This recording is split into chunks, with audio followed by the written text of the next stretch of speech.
At my sister's wedding, I wasn't just left out. I was put on display. My name is Emily. I'm 29, and for my sister Lydia's big day, she seated me at a table in the far back corner of the ballroom. It was a small round table set for one. It was a spotlight disguised as a courtesy. From that table, I could hear the whispers of other guests, their pitying glances cutting deeper than the band's cheerful music ever could. I was the family failure, and my sister had given everyone a front row seat. But before I tell you how everything flipped, like and subscribe. Drop a comment and let me know where you are watching from. To understand the isolation of that table, you have to understand the architecture of my family, a structure designed long ago to display one daughter while hiding the other. Lydia was born with a spotlight already on her, bathing her in a golden glow of affection and attention. I was born 2 years earlier, a quiet, beige-colored room where everyone stored their forgotten things. She was the sun. I was the shadow she cast, and the length of that shadow depended entirely on how brightly she was shining.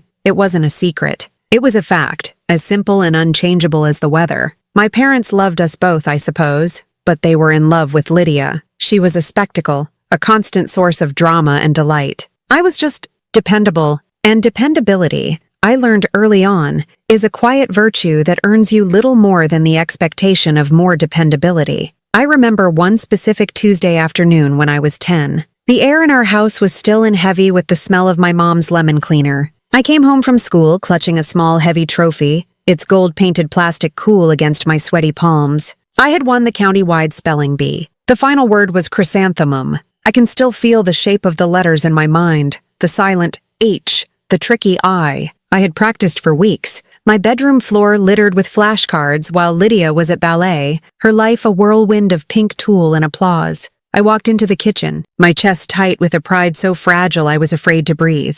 My mom was at the counter sorting mail. My dad was in the living room, the crinkle of his newspaper the only sound. I won, I said, my voice coming out as a squeak. I held up the trophy. It had a little figure of a scholar on top holding a book. My mom looked up from a credit card bill. "Oh, honey, that's wonderful," she said, her smile warm but brief. She didn't take the trophy, didn't examine it. Her attention was already drifting back to the envelope in her hand. "That's our smart girl." I walked into the living room. "Dad, look. I won the spelling bee." He lowered his paper, his reading glasses perched on his nose. He squinted at the trophy. "Well, look at that. Good job, Emily. Knew you had it in you." And then the newspaper went back up. A paper wall between his world and my small victory. I stood there for a moment, the trophy starting to feel heavy and foolish in my hands. There was no celebration, no excited phone calls to grandparents, no suggestion of going out for ice cream. An achievement, I was learning, didn't really count if no one made a fuss. I took the trophy to my room and set it on my desk, where it sat beside a stack of textbooks. It felt less like a prize and more like just another piece of school equipment. An hour later, the front door slammed open. It was Lydia, home from ballet practice, her face red and streaked with tears. She threw her pink dance bag onto the floor with a dramatic thud. "I didn't get it," she wailed, collapsing onto the living room sofa. "Madison got the part of the lead flower. I'm just a stupid petal." Instantly, the house came to life. The newspaper rustled to the floor. The mail was abandoned on the counter. My parents rushed to her side, their faces etched with a profound, shared concern. "It was a family emergency." "Oh, sweetie, what happened?" My mom cooed, stroking Lydia's hair. "Your instructor must be blind," my dad declared, his voice full of righteous anger. "You're the best dancer in that class, and everyone knows it." They spent the next hour dissecting the grave injustice that had occurred in the kindergarten ballet class. My dad called the pizza place and ordered Lydia's favorite, extra pepperoni with pineapple, a combination I despised. My mom drew her a warm bath with bubbles. Her smallest feelings were monumental events that required the full and immediate attention of our entire family. My spelling bee trophy, sitting alone in my quiet room, gathered dust. That night, eating a slice of pizza I had to pick the pineapple off of, I understood. My successes were footnotes. Lydia's disappointments were headlines. This dynamic solidified as we grew older. In high school, she was the cheerleader, the life of every party, her social calendar a complex document that dictated the rhythm of our household. I was the one in the honor society, the editor of the school newspaper, the girl with a perfect attendance record. My achievements were quiet, academic, and, to my family, boring. They were check marks on a list of expected duties, while Lydia's social victories were cause for celebration. I remember the night of my high school graduation. I was salutatorian, the second highest GPA in my entire class. I had a speech to give. I had practiced it in my mirror for a week, my hands shaking. My parents were there, of course. They sat in the third row. But during my speech, a speech about a future built on quiet dedication, I saw them. My dad was scrolling through his phone. My mom was whispering to my aunt. And I just knew, they were talking about Lydia's upcoming Sweet 16. They were more excited about planning her party than they were about watching my graduation. After the ceremony, they gave me a brief hug and a card with a $100 bill in it. "We're so proud, honey," they said. An hour later, we were at a restaurant, not for my graduation dinner, but for a planning session with Lydia and her friends to decide on a theme for her party. I sat there in my cap and gown, a ghost at my own celebration. When I went to college on a partial academic scholarship, I worked 2 part-time jobs to cover the rest. I never asked them for money. I knew it was all being funneled into Lydia's experiences, her spring break trips to Cancun, her expensive sorority dues, her shopping sprees. When I graduated with honors and got my first job offer as a project manager, I called them, my voice buzzing with excitement. "That's great, honey," my mom said. "Construction? Are you sure about that? It sounds so dirty." "Your mother's right," my dad added. "It's a man's world, Emily. Don't you want a job where you can meet a nice young man?" They didn't see a career. They saw a dead end for my romantic prospects. Meanwhile, when Lydia graduated 2 years later with a communications degree and no job prospects, they threw her a lavish party and co-signed a lease on a beautiful apartment for her in the city. "She needs to be in a place where she can network," they explained. The Sunday dinners were the ultimate stage for this dynamic. It was where Lydia, now engaged to the wonderfully stable and wealthy Richard, would hold court. I, still single and living in a sensible condo I had bought myself, was her favorite topic. Just a few months before the wedding, we were all gathered around the dining table. The conversation turned to my work. "We closed the deal on the new community center this week," I said, trying to inject some enthusiasm into my voice. "We're breaking ground on Monday. It's a huge project." Lydia dabbed her mouth with a napkin, her diamond ring catching the light. "That's nice, Em, all those buildings you're putting up. It's like you're literally building a wall around yourself." She smiled sweetly at my mother. "I worry. She pours everything into her job. It's not healthy to be alone so much." My fork froze halfway to my mouth. "I'm not alone, Lydia. I have friends. I have a life. Work friends aren't the same thing," she dismissed with a wave of her hand. "You need a man, Emily, a family. You're not getting any younger." I looked to my parents for support, but they just smiled weakly. "She's just looking out for you, dear," my mom said, her voice placating. "We all want you to be happy." Happy in their vocabulary meant married. My happiness, the quiet satisfaction of my career, the peace of my own home, the loyalty of my friends, was an alien concept. It was an invalid form of happiness. My role as maid of honor was the final perfect illustration of my place in the family. It was a title in name only. When I offered to help with the wedding plans,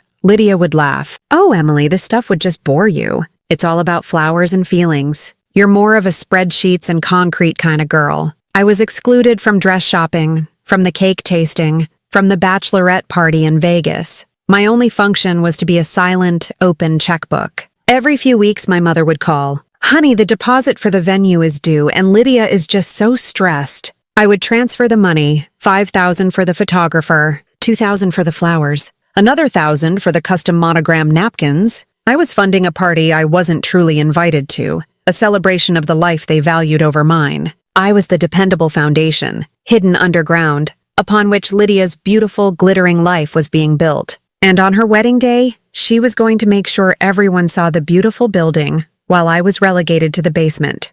The wedding day itself was a masterpiece of passive aggression, a perfectly orchestrated performance of my designated role as the family's resident failure. The ceremony was held in a grand, historic church with vaulted ceilings and stained glass windows that threw jewels of light across the pews. I stood beside Lydia at the altar, the scratchy, ill-fitting peach bridesmaid dress a constant, irritating reminder of my secondary status. I held her heavy bouquet of white peonies and smiled until my face felt like a plaster mask. I watched her marry Richard, a man whose gentle kindness seemed almost tragic in the face of my sister's casual cruelty. He looked at her like she was the sun, and I suppose she was, but he had no idea about the cold shadows she was capable of casting. As I stood there, I felt the weight of hundreds of eyes on the wedding party. I knew what they saw: a beautiful bride, a handsome groom, a line of smiling bridesmaids, and then me. The maid of honor, who looked a little older than the rest, a little more tired, the only one standing alone.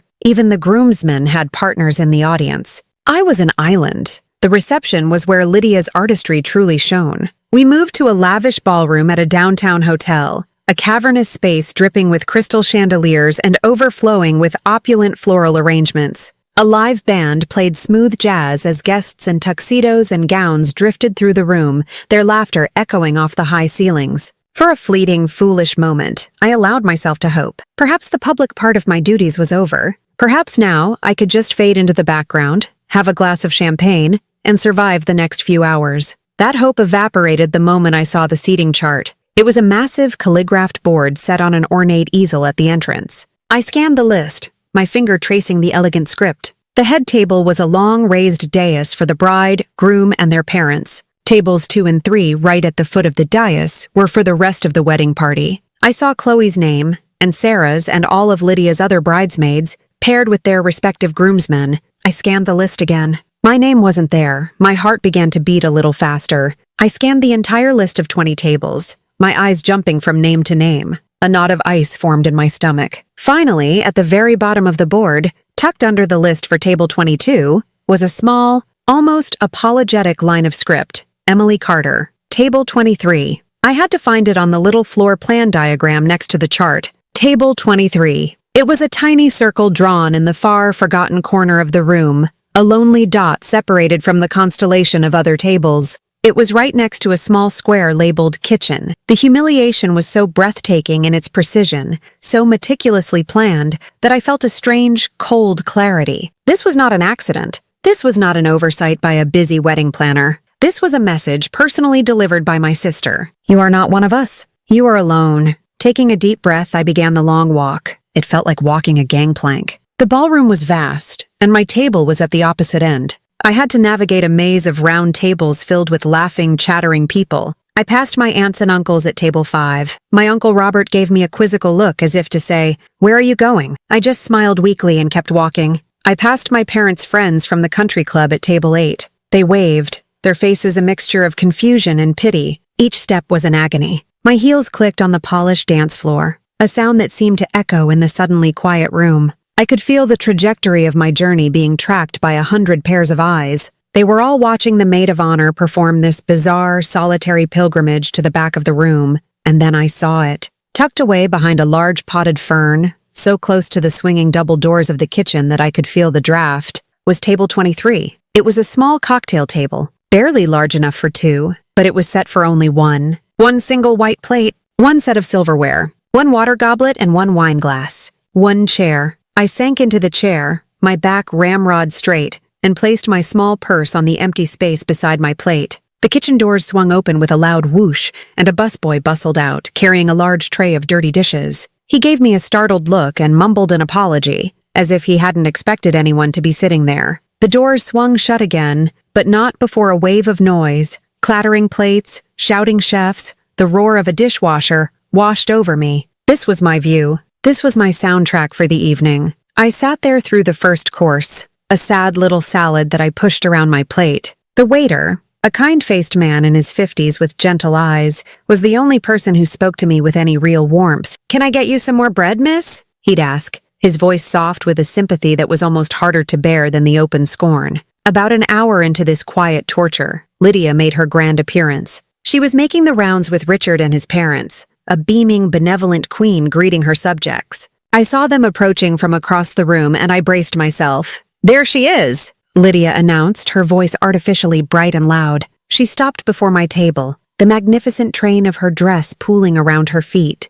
The Richardsons, a pleasant-looking couple who seemed genuinely kind, smiled at me. "Mr. and Mrs. Richardson. Richard, darling, I want you to meet my big sister, Emily," Lydia said, gesturing to me as if presenting a museum exhibit. I stood, my knees feeling weak. "It's a pleasure to meet you both," I said, forcing a smile that felt like it was cracking my face. The wedding was absolutely beautiful. "You too, dear," Mrs. Richardson said warmly. "We were just saying what a lovely maid of honor you are." Lydia's smile tightened. "Oh yes, our Emily, she's wonderful." She then leaned in, lowering her voice to a conspiratorial stage whisper that was perfectly audible to the tables around us. "She's the career woman of the family. So focused, so ambitious. We're all so proud, of course. She paused for dramatic effect. We just wish she'd make a little more time for her personal life. She's still waiting on love. Bless her heart. She patted my arm, a gesture of faux sympathy that felt like a slap. The Richardsons' polite smiles faltered.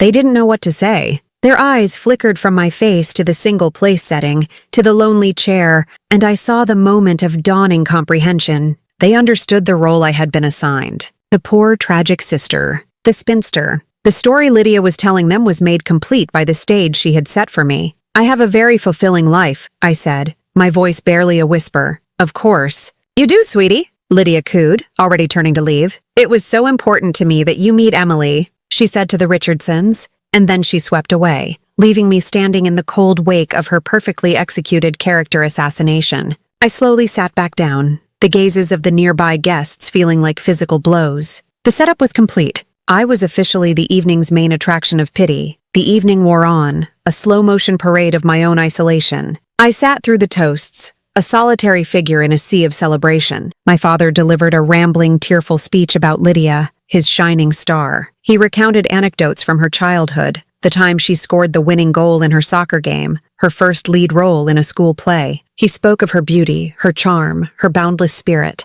At the very end, as he raised his champagne glass, he seemed to remember I existed. And let's not forget Emily, he said, glancing vaguely in my direction, who's been such a wonderful, supportive sister through all this. We're proud of her, too. It was a verbal afterthought. A crumb of affection tossed to me in my corner, and the polite applause that followed felt thin and obligatory. I watched the first dance, my heart a cold, heavy stone in my chest. Lydia and Richard swayed in the center of the floor, bathed in a soft golden spotlight. Then she danced with my father, her head on his shoulder, both of them beaming. I watched couples drift onto the floor, husbands and wives, boyfriends and girlfriends, all of them wrapped in their own small worlds of shared affection. From my vantage point by the kitchen doors, I was a spectator to a life I was not allowed to participate in. My table, for one, had become a symbol, a stark, physical manifestation of my otherness. I nursed a glass of wine, the acidic taste doing little to numb the ache inside me. I thought foolishly that I had hit the bottom.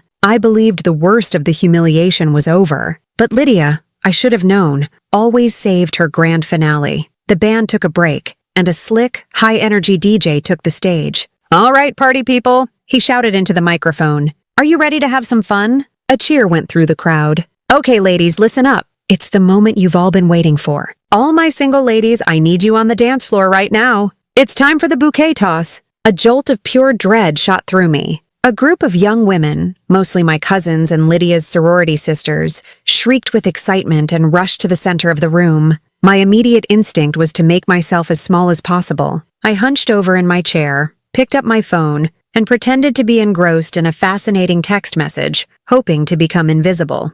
But Lydia had planned for this. She had accomplices. "Emily, there you are," a chirpy voice called out. I looked up to see Chloe, Lydia's closest friend and one of the bridesmaids. Her face was flushed with champagne and excitement. "What? Are you doing hiding back here? You have to come. It's tradition." "Oh no, that's all right, Chloe," I said, forcing a tight smile. "You go ahead. I'll watch from here." "Don't be ridiculous," she said, grabbing my arm with surprising strength. "Lydia would be so upset if you didn't participate. Come on." She began to physically pull me from my chair. I resisted, planting my feet, but she was insistent and a few people were starting to look. "Chloe, please, I don't want to," I whispered, my voice pleading. "It'll be fun. Loosen up a little," she insisted, tugging harder. Not wanting to cause an even bigger scene, I finally relented, allowing her to drag me across the ballroom floor. It was the walk of shame all over again, but this time I was being paraded toward the very center of the spectacle. She deposited me at the back of the giggling, jostling pack of women. I was a decade older than most of them, and I felt like a frumpy, out-of-place chaperone. I crossed my arms over the hideous peach fabric of my dress and prayed for a swift end. Lydia, looking radiant and triumphant, climbed onto a chair on the stage, her back to us. She held the heavy bouquet of white peonies high in the air. The DJ began a dramatic countdown. "Here we go, ladies. In 5, 4, 3... I held my breath, planning to make no move toward the bouquet, no matter where it landed. 2. Just before the DJ hit 1, Lydia did something I will never forget. She paused. She turned her head just enough to look over her shoulder, her eyes scanning the sea of eager faces. And then her gaze found mine. It locked on me with an unnerving intensity. The room seemed to fall away. It was just me and her, and the look on her face was not one of bridal joy. It was a cold, sharp, calculating look. A tiny, cruel smirk played on her lips. It was a look that communicated a clear and venomous message. "Watch this. This is for you." She turned back around. The DJ shouted, "One!" Lydia made a grand, theatrical gesture of tossing the bouquet high into the air, causing all the women in front of me to leap up, their hands outstretched. But at the last second, with a subtle, vicious flick of her wrist, she didn't toss it. She threw it, low and fast like a baseball, in the completely opposite direction. It sailed far over the heads of the main group, a white missile deliberately aimed away from me, and landed squarely in the hands of our 17-year-old cousin, who was standing off to the side, not even paying attention. The crowd erupted in a mixture of laughter and applause. They saw a clumsy, funny throw. They saw a charmingly unexpected moment. They didn't see what I saw. They didn't see the malice. They didn't see the public execution. The group of women on the dance floor dispersed, laughing as they went to congratulate our bewildered cousin, and I was left standing there, utterly alone, in the center of the room. The spotlight was on me again, but this time it was burning. The laughter echoed in my ears, and it felt like every bit of it was directed at me. My sister hadn't just made sure I didn't catch the bouquet. She had orchestrated a public performance to demonstrate that I was so pathetic, so hopelessly single, that the very idea of me being next in line for marriage was a joke worth laughing at. My chest burned with a pain so sharp it made it hard to breathe. It was a deep, physical ache of humiliation. I turned and walked back to my table, each step feeling like it was wading through thick mud. The pitying stares were back, but now they were laced with a morbid fascination. I had gone from being a sad story to being a spectacle. I sank back into my chair at table 23, the loneliest place in the world, and knew that Lydia's work was finally done. She had broken me. Back at my solitary outpost, the world seemed to tilt and blur. The vibrant sounds of the party, the thumping bass of the dance music, the clinking glasses, the cacophony of laughter, faded into a dull, distant roar, as if I were listening from the bottom of a deep well. My entire being was consumed by the searing heat of my own shame. I was in a bubble, and the air inside was thick with humiliation, making it impossible to draw a full breath. My mind was a merciless movie projector, replaying the bouquet toss on a loop. Lydia's face, turning over her shoulder. The cold, triumphant smirk that was meant only for me. The deliberate, calculated throw. The explosion of laughter from 200 guests who had no idea they were applauding an act of profound cruelty. Each replay was a fresh stab of pain. She had done it in front of everyone. My aunts, my uncles, my parents' friends, Richard's family, and 100 strangers. She had held up my loneliness and my perceived failures, and she had invited them all to have a good laugh at my expense. I risked a glance at my parents' table. They were deep in conversation with Mr. and Mrs. Richardson, smiling and laughing. Had they seen it? Had they understood the malice in their younger daughter's gesture? A sick, familiar certainty settled in my stomach. Even if they had, they would have already dismissed it. Oh, that's just Lydia being dramatic. Emily is too sensitive. My pain was always an overreaction in their eyes. My feelings were an inconvenience to the grand narrative of Lydia's perfect life. A wave of dizziness and nausea washed over me. I couldn't stay here. I couldn't spend one more second in this room, under the weight of all those pitying eyes. I couldn't watch Lydia continue to revel in her victory, a victory she had so skillfully built upon the foundation of my public degradation. Every moment I remained seated at this table was another moment of surrender, another moment of silently agreeing to the role she had assigned me. My hands, which were trembling in my lap, reached for my small clutch purse. The leather felt cold and slick against my clammy skin. I'm leaving, the thought screamed in my mind. I'm just going to leave. The kitchen doors were right there. A portal to escape. I wouldn't make a scene. I wouldn't say goodbye to anyone.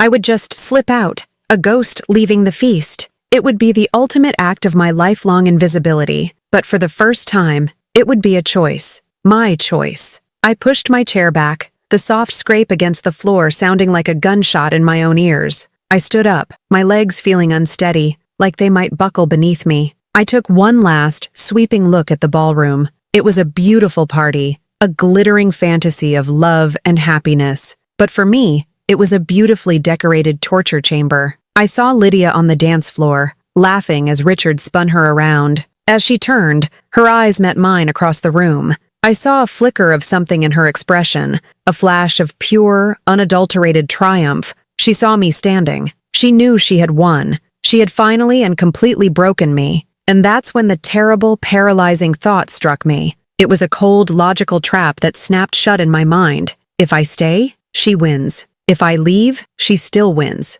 The two scenarios played out in my head with horrifying clarity. If I stayed, I would have to endure the rest of the night. I'd have to watch the cake cutting, the garter toss, the happy farewell. I'd have to pretend to be okay, pasting a fake smile on my face while my insides were churning with acid. I would be the living embodiment of tragedy, the subject of hushed, sympathetic whispers for the rest of the night. Lydia's victory would be a slow, agonizing burn, and I would be forced to watch every triumphant second of it. But if I left, if I gave in to my overwhelming instinct to flee, her victory would be even more complete. My absence would be the ultimate confirmation of her narrative. I could already hear the story she would spin, her voice full of false concern. "Poor Emily," she would say to everyone. "She's just so sensitive. She was so devastated about the bouquet toss that she had to go home. I feel just terrible." My act of self-preservation would be twisted into an act of pathetic, emotional instability. I would be the crazy, lonely sister who couldn't handle a simple party. I would be the family cautionary tale for years to come. I was trapped. Every single option led to my defeat. There was no move I could make that didn't end in my humiliation. It was a perfectly designed prison. The weight of it all, the years of being overlooked, the casual cruelty, the public shaming, crashed down on me at once. My throat closed up, and I felt the hot, prickling sting of tears behind my eyes. I had held them back all night, but I couldn't anymore. One tear escaped and traced a hot path down my cold cheek. I had to get out. I didn't care about the story she would tell. The pain of staying was too acute, too immediate. It was better to be a story than to be a live exhibit. I made my decision. I would leave. I took a shaky, determined breath, my hand tightening on my purse. I turned my body toward the swinging kitchen doors, ready to take that first step toward oblivion. My night was over. My role in this family charade was finally, blessedly done. And that's when a low voice, calm and steady, spoke from right beside my ear. It was so close, so unexpected. It made my entire body jolt. "Act like you're with me." The voice was a low, masculine murmur, a stone dropping into the churning chaos of my thoughts. It was so unexpected, so impossibly close, that for a moment I thought I had imagined it. My body went rigid. I turned my head slowly, half expecting to see a sympathetic waiter or a drunken guest who had stumbled into my lonely corner. But the man standing there was neither. He was tall and composed, wearing a dark, perfectly fitted suit that seemed to absorb the garish light of the ballroom, making him appear calmer and more solid than everything around him. He had dark hair, a strong jaw, and eyes that were a deep, steady brown. They were fixed on me with an unnerving intensity, but there was no pity in them. It was a look of quiet assessment, of clear-eyed understanding that was more shocking than any expression of sympathy would have been. He didn't wait for me to speak. With a fluid, unhurried motion, he slid into the empty space at my table, pulling a chair from a nearby unoccupied table as if it had been waiting for him all along. He sat down, not opposite me but beside me, angling his body toward mine. He rested his arm on the back of my chair, a simple, proprietary gesture that instantly created an intimate bubble around the two of us. He had, in one smooth move, built a fortress around table 23. Who? Who are you? I finally managed to breathe, the words catching in my tight throat. A small, wry smile touched the corner of his mouth. "My name is William," he said, his voice as calm and steady as his gaze. He gestured vaguely with his head toward the bar area across the room. "I was over there, trying to get a club soda, and for the last 10 minutes, I've had a front row seat to the Poor Emily show, starring your sister." He met my eyes, and his were clear of judgment. "She's been loudly telling anyone who will listen about her tragic, single sister who is so obsessed with her career that she's forgotten how to be a woman." He paused, letting the ugly words hang in the air. "I figured you might be tired of the performance. I thought you might want a new co-star." I stared at him, dumbfounded. My mind, which had been a whirlwind of shame and panic, ground to a halt. He had seen it. He had heard it. He had understood the entire ugly subtext of the evening. Most people, upon witnessing such a thing, would have averted their eyes, embarrassed for me. They would have offered a weak, pitying smile and walked away, but this man had done the opposite. He had walked directly into the fire and sat down beside me. Why? The question was a raw whisper. It was the only thing I could think to ask. Why would a complete stranger, a handsome and confident man who could be charming anyone in this room, choose to involve himself in my messy public humiliation? Because I don't like bullies, he said, his voice low and firm. The simplicity of his answer was disarming. And what your sister is doing tonight isn't a celebration. It's a psychological assault. I thought you might appreciate some reinforcements. He settled back into his chair, looking completely at ease in my corner of shame. His presence was a tangible thing, a solid, calming weight that began to counteract the frantic, flighty energy that had been consuming me.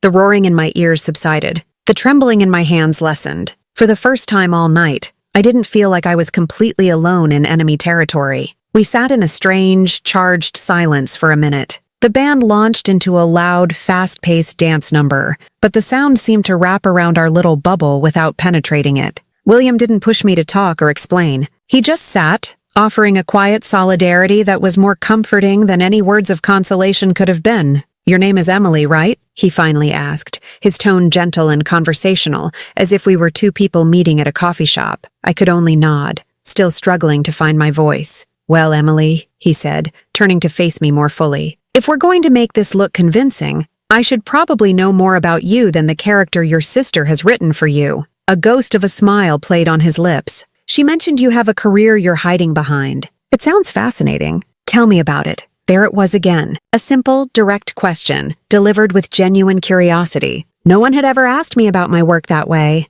To my family, my career was a symptom of my problems. To this stranger, it was a point of interest, a tiny rusted gear turned in my mind. I could either stay silent, trapped in my shame, or I could accept this strange, unexpected lifeline. I took a shaky breath. I'm a project manager, I said, my voice thin but steady. I work for a commercial construction firm. His eyebrows lifted slightly, a flicker of what looked like genuine respect in his eyes. That's impressive, he said. Managing a construction project is like conducting an orchestra of bulldozers and egos. What are you building now? The question opened a door inside me to a room that hadn't been tainted by the evening's events, the room where I was competent and in control. We just broke ground on a new community center, I found myself saying, the words coming more easily now. It's a LEED-certified building. 2 stories, with a library, a gymnasium, and public meeting rooms. Before that, I oversaw the renovation of the old city library. As I spoke about the logistics,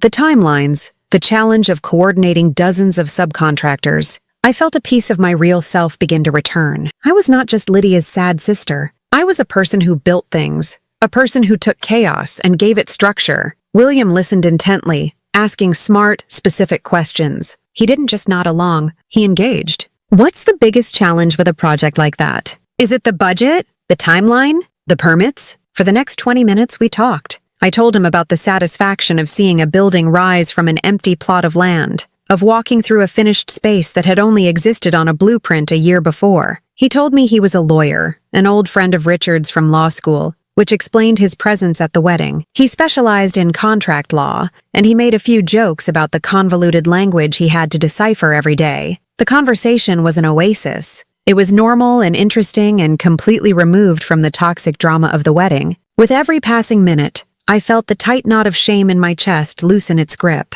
I was no longer a spectacle of pity. I was a woman having an intelligent conversation with a handsome man, and in a room full of people who had been trained to see me as a failure. That was the most rebellious act imaginable. The change in the room's atmosphere was a palpable thing, a slow shift in the collective energy. It began at the tables closest to us. The guests who had been giving me looks of either pity or morbid curiosity now watched with undisguised intrigue. Their whispers were no longer about poor Emily, but about the mysterious, handsome man who had suddenly appeared at her side. I saw a cousin lean over and whisper to her husband, who then craned his neck to get a better look at us. We had become a puzzle, and people were trying to solve it. This new current of curiosity rippled outward, table by table, until it felt like a significant portion of the ballroom was aware of the strange development in the forgotten back corner. I was no longer a sad, solitary figure. I was one half of an enigmatic couple, seemingly absorbed in our own private world. We had become a subplot in Lydia's grand production,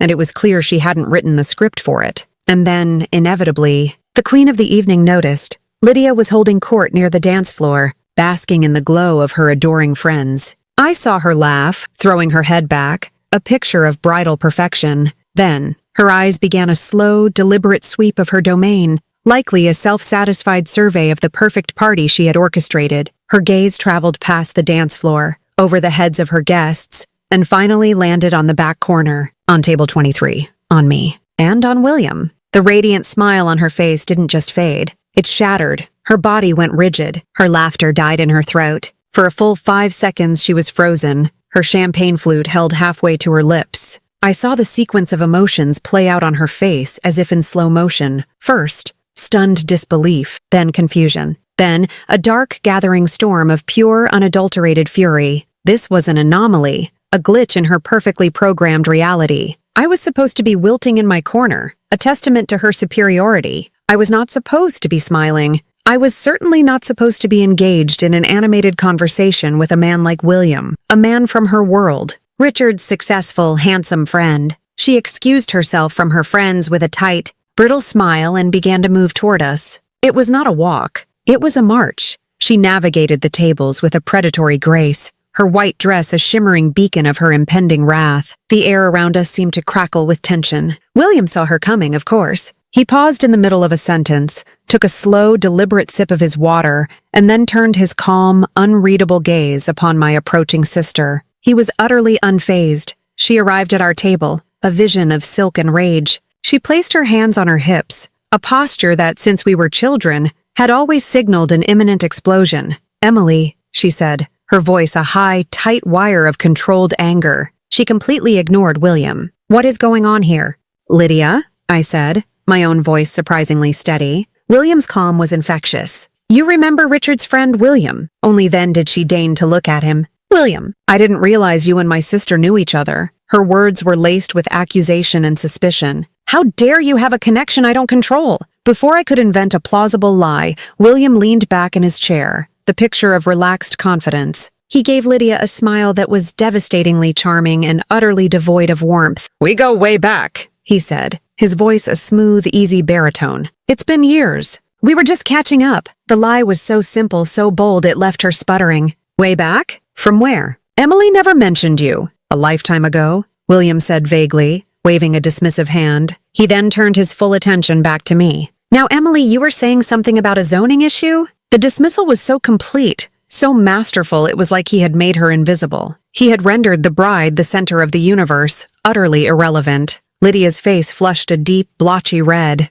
She was losing control of her party, of her narrative, of me, and she was doing it in front of an audience. She tried to wrest back her power. "Well, William, you must be so bored sitting all the way back here with the staff," she said, her words dripping with venom. "Why don't you come join us at the head table? We can find a spot for you." It was the move I had been dreading, the invitation to leave me, to abandon the ruse and join the winning team. I felt a knot of anxiety tighten in my stomach. Of course he would accept. Why wouldn't he? But William didn't even glance at the head table. He looked at Lydia as if she were a slightly annoying child. "That's a generous offer, Lydia," he said, his voice polite but firm. "But we're perfectly happy here." Emily and I were in the middle of a very interesting conversation. Weren't we, Emily? He looked at me, a silent question in his eyes. He was giving me the power. It was my turn to speak. I felt a surge of adrenaline. "We were," I said, my voice clear and strong. I looked directly at my sister. "We have a lot to talk about." It was a united front, a public rejection.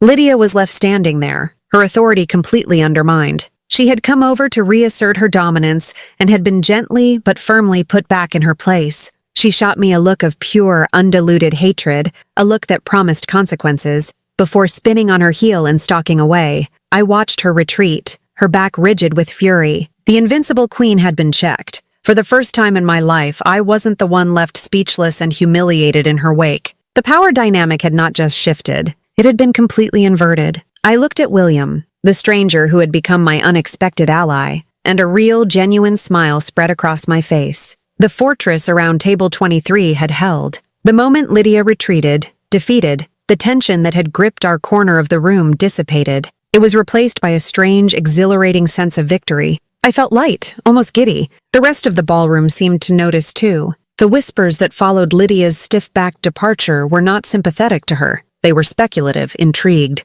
The story of the night had developed a fascinating new chapter. As if on cue, the band transitioned from an upbeat dance number to a slow, romantic ballad. The lights dimmed, and a soft, golden glow enveloped the dance floor. Couples began to drift from their tables, drawn to the music. William stood up. He looked down at me, his expression serious but kind, and held out his hand. "I believe this is our dance, Emily," he said. It wasn't a question. It was a statement. My breath caught. The dance floor. The scene of my most acute public shaming. My body tensed with a Pavlovian response of dread. I pictured myself back there, alone and exposed, the target of Lydia's cruel pantomime. William must have seen the flicker of panic in my eyes. His grip on my hand tightened ever so slightly. "This time will be different," he said softly, his voice a promise. "You won't be alone." I took a deep breath and let him pull me to my feet. I let him lead me away from the safety of our table, out of the shadows and into the soft light of the dance floor. This time there was no dragging, no coercion.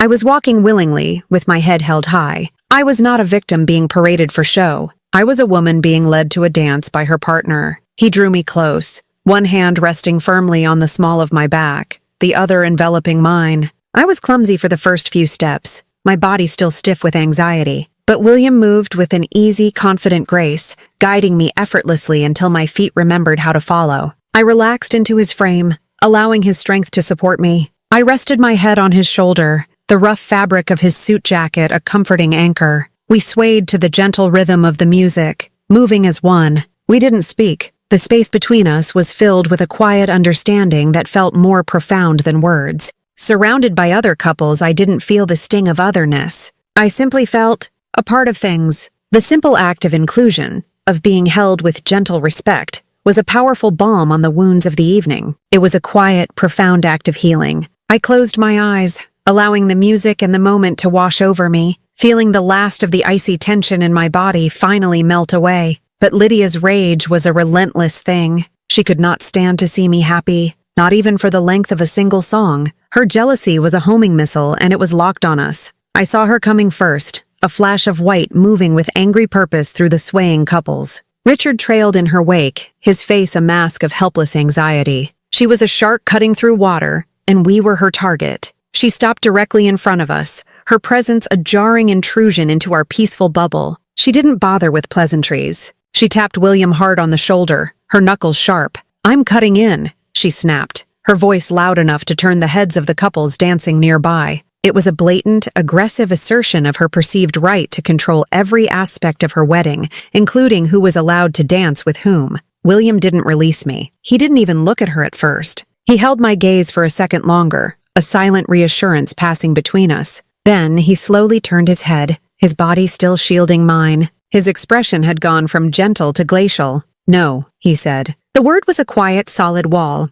It was not open for debate. Lydia's eyes widened in disbelief. She was not used to being denied anything, especially not on her wedding day. "What did you just say to me?" she hissed, her voice trembling with fury. And then, William delivered the final fatal blow to her night of cruelty. He looked directly into her eyes, and his voice, though still low, was imbued with a steely authority that seemed to silence the very air around us. The nearby couples stopped dancing, their attention completely captured by the unfolding drama. "I said no," William repeated, his words slow and deliberate, each one a perfectly aimed stone. He didn't raise his voice, but his quiet condemnation was more powerful than any shout. "And if you had even an ounce of real affection for your sister," he continued, his gaze unwavering, "you wouldn't have spent this entire evening trying to publicly humiliate her." A collective gasp rippled through our audience. It was a sound of shock, of scandal, of sudden dawning comprehension. He had done it. He had said the quiet part out loud. He had taken the ugly, unspoken truth of the night and held it up for all to see. The subtext had become text.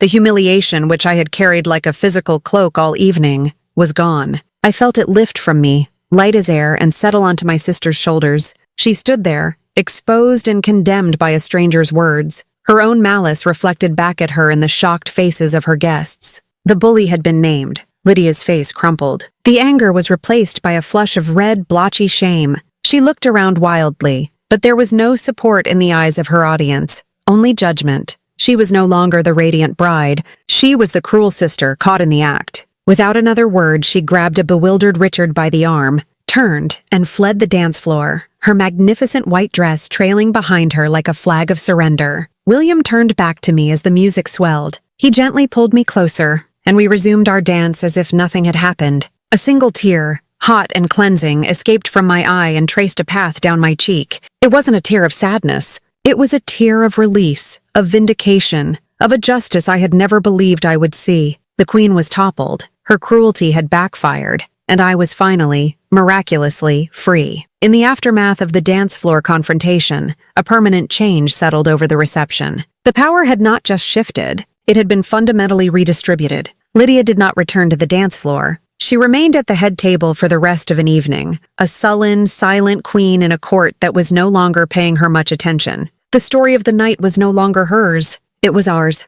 William and I danced one more song, and then he led me back to table 23. But it wasn't a corner of shame anymore. It had become the most interesting spot in the room. As the night wore on, a steady stream of guests found excuses to wander to our side of the ballroom. They came over to congratulate me, to properly introduce themselves, to ask about my work with a newfound, genuine interest. Richard's aunt, the same woman who had given me a look of deep pity hours earlier, came and sat with us for 10 minutes, asking detailed questions about the community center project. My own cousins, who had barely acknowledged my existence before, now treated me with a wide-eyed respect. With William by my side, I found a voice I didn't know I possessed. I wasn't the shy, overlooked Emily anymore. I was confident, articulate, and even funny. I spoke about my life not as a consolation prize, but as a series of choices I was proud of. William was the perfect partner, interjecting with supportive comments, asking me questions that allowed me to shine, and generally acting as if being with me was the most natural thing in the world. He wasn't pretending to be my date. He was simply being my date. From across the room, I would occasionally catch Lydia's eye. Her gaze was a mixture of pure fury and utter bewilderment. She couldn't comprehend what was happening. Her plan had been so simple: isolate Emily, humiliate Emily, reinforce Emily's status as the family failure. Instead, her cruelty had acted as a bizarre catalyst, transforming me from a wallflower into the belle of the ball. Every person who came to speak to me was another nail in the coffin of her perfect, triumphant wedding day. My parents were equally confused. I saw my mother watching me, a frown creasing her forehead. She looked lost, as if the family roles had been suddenly rewritten without her permission. For 29 years, I had been the quiet, dependable, sad one. Now I was laughing, holding my own, being admired. I think in that moment, she was forced to see me as a person separate from the role our family had assigned me, and the sight was profoundly unsettling for her. The hours flew by. William and I talked about everything and nothing. He told me about growing up in Chicago, the youngest of 3 brothers, and the constant, boisterous competition of his childhood. He described his love for old, black-and-white noir films, and I told him about my secret passion for gardening on my small condo balcony. We discovered a shared love for a particular obscure novelist, and a shared disdain for cilantro. It was easy, effortless. It felt less like a first meeting, and more like a reunion with a friend I hadn't realized I'd been missing. Finally, the band played their last song, and the guests began to collect their things. The magical, transformative evening was coming to an end. William walked me outside, away from the lingering goodbyes, into the cool, quiet night. The city air felt clean and fresh after the stuffy ballroom. We stood under the hotel awning, the streetlights casting a soft glow. A profound sense of gratitude, so intense it was almost painful, washed over me. I had to thank him. I had to make him understand the magnitude of what he had done. "William," I started, my voice trembling slightly. I turned to face him. "I don't have the words to thank you. Tonight, you have no idea. You didn't have to do any of that. Stepping in, defending me, pretending to be—" My voice trailed off. He stood there, his hands in his pockets, his expression serious in the dim light. A small, gentle smile touched his lips. He took a step closer, and the space between us became charged, intimate. "Emily," he said, his voice low and steady. He held my gaze, and I felt as if he could see straight into my soul. "Who said it was pretend?" My heart stopped. The world seemed to fall silent around me. I stared at him, trying to process his words, trying to dare to believe what they implied. "When I was standing at the bar tonight," he continued softly, "I didn't just hear your sister's ugly words. I saw you. You were sitting all the way in the back, alone, in a ridiculous dress, and you were holding yourself with more grace and dignity than anyone else in that entire room. I saw strength, not sadness." He paused, his eyes searching mine. I didn't come over to your table out of pity. I came over because I was intrigued. I came over because I wanted to meet the woman who could endure that kind of cruelty and still hold her head so high. The hope that bloomed in my chest was a breathtaking, terrifying thing. It was a feeling I had long since packed away, a dream I had dismissed as unrealistic. I'm in town until Sunday, he said. I was wondering if you might let me take you to dinner tomorrow night. A real dinner. No chandeliers, no family drama, no secret missions. Just you and me. A laugh, a real one, bubbled up out of me. It felt like a release. I would like that, I said, my voice filled with a light I didn't recognize. I would like that very much. He smiled, a genuine, heart-stopping smile, and pulled out his phone. I gave him my number, my fingers surprisingly steady as I typed the digits onto the screen. It felt like a sacred, monumental act. I was not just giving a man my number. I was writing the first word of a new chapter. My chapter. That night, Lydia's cruelty backfired spectacularly. She wanted me to feel small and invisible, but her actions pushed me into the path of someone who saw me more clearly than my own family ever had. She wanted to display me as a failure, but instead, I walked out stronger, seen, and, maybe, at the start of something real. If you've ever had someone's cruelty turn into karma, hit like, subscribe, and share your story in the comments.